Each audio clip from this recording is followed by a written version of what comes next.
want to talk about 5 stages of the knowledge story that we are all upon today.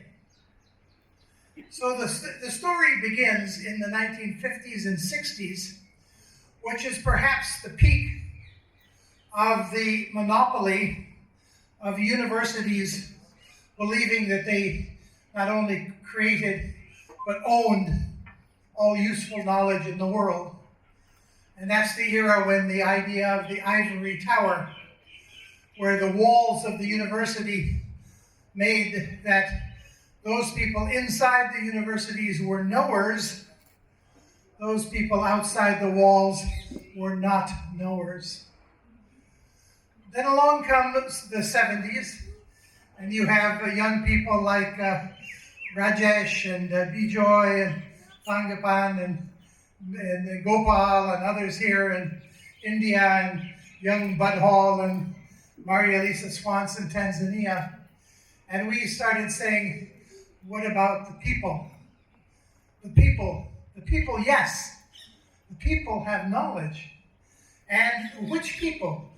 Women living on the coast, women construction workers, men in working workplaces in dangerous conditions, cattle keepers. In fact, almost everybody in the world worked and lived outside of universities, and every single one of those people had knowledge. And we were bowled over, we were surprised, because we had been taught, my generation, the generation of many, well, of some of us around here, a few of us around here, that knowledge was created in a scientific way, following a pattern developed in Europe 600 years ago. We worked with these ideas and we talked about participatory research, and we thought about people. Then, as things grew and we started to work collectively, and the Chipko movement, and the dams movement, and the Bhopal gas disaster here in India, and other movements around the world, and we realized that it was people's knowledge, but people working together. And so we learned that social movements and civil society were actually additional sources of knowledge.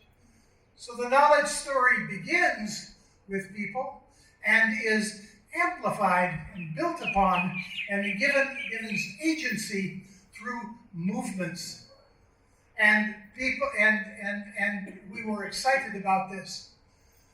The universities were not excited about this. The universities were only vaguely aware. They were aware of movements, but they were aware of movements as something to be studied, not something to participate in, not something to be part of, and certainly not a place where new theoretical knowledge might be being created every single day.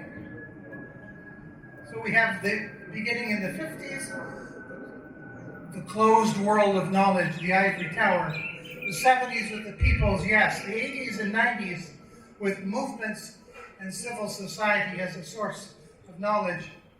Now comes the 2000s, and you get words like decolonizing higher education. So this is the 4th step in the knowledge story. Decolonizing higher education. And it's not just the people, it's not just the movements, it's not just civil society, they're actually academics. And there are some of you here today, and there are many, many others in other parts of India, in my country, Canada, who are talking now about decolonizing higher education. And when they talk about decolonizing higher education, they have to reach back to the work that was done in the 70s, work that was done in the 80s, and work that is ongoing in movements today by people who are part of those movements. And those are the sources for the decolonization of higher education. The The final stage is the stage we have not reached yet, but it's the stage that we are moving towards. And I feel confident that we will reach it, not in my lifetime, but we will reach it. And that's the new knowledge commons.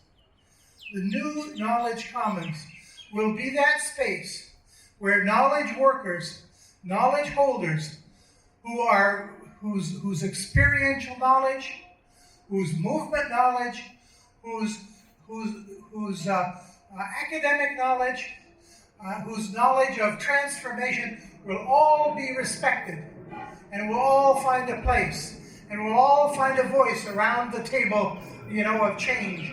And one of the big teachers that will be in that room will be the earth itself. It will be the seeds. It will be the trees. It will be the sun. It will be the moon. It will be the mountains. It will be the rivers. And the mountains and the rivers and the earth and the sun and the people and the movements and the knowledge and the academics will all be part of a new knowledge commons which will change this world. Thank you.